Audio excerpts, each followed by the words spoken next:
I was inspired to write Bring It On the musical because of, first of all, the team that was put together.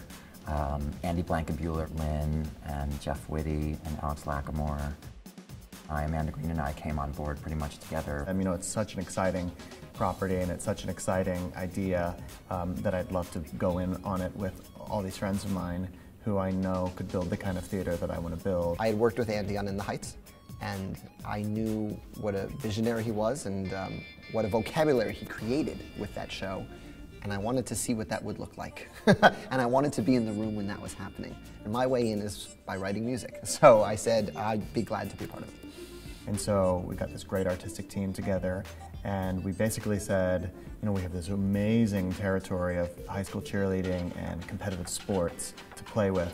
Let's tell those kind of stories in a way that everybody can hear, and using the kind of theatrical language that we find to be very exciting. So a lot of my work tends to be subversive. I wrote Avenue Q, which is the grown-up puppet show with the sex scenes and all those things.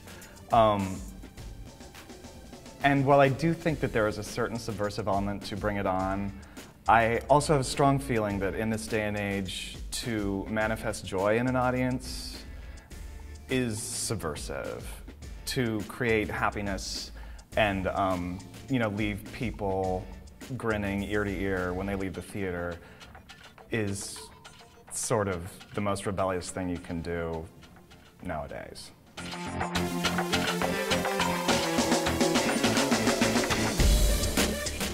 The story of Bring It On the musical finds Campbell Davis, who is going into her senior year. She's a cheerleader. She loves cheerleading. She feels like she's destined to be the captain of her team and to lead her team to victory at nationals. And everything seems to be going according to plan.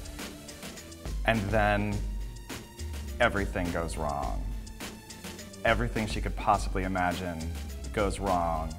And basically, the show is about what happens with what you do next. When your dreams get crushed, what happens? In the movie, you had these amazingly exciting moments, 5 seconds of unbelievable cheering, or 10 seconds, or 30 seconds of a routine. And here you are seeing the entire routine performed live in front of you by real breathing people, and there's no cutaway, there were no edits. They are doing it live. This show is very different from the shows I've worked on because I've never seen people thrown in the air quite as much as we do.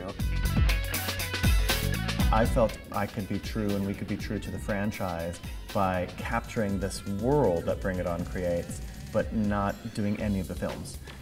Because for the people who also love Bring It On, they know there's more than one film. So they're not going in necessarily expecting the first film or the third film. They're expecting an idea. And that idea is rivalry, that idea is excitement and passion, that idea is music, that idea is like going for the gold in competitive sports. And so knowing that those expectations were there, we felt like the best way for us to have our own voice and to make the crowd ultimately very excited about the piece was to do something brand new.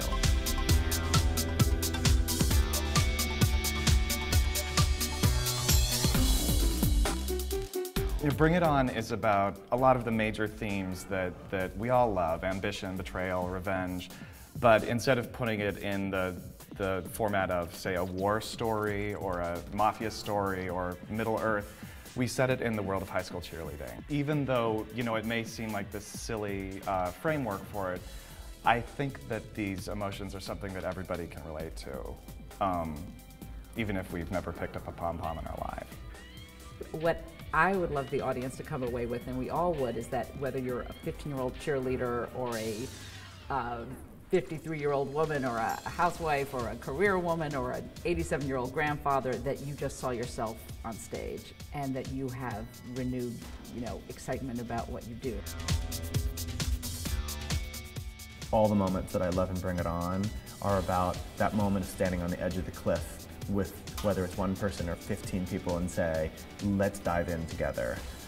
Because I think those are the most visceral moments, and those are the moments that we have experienced in our lives of saying, I have to take this chance. There's no other way but to take this chance.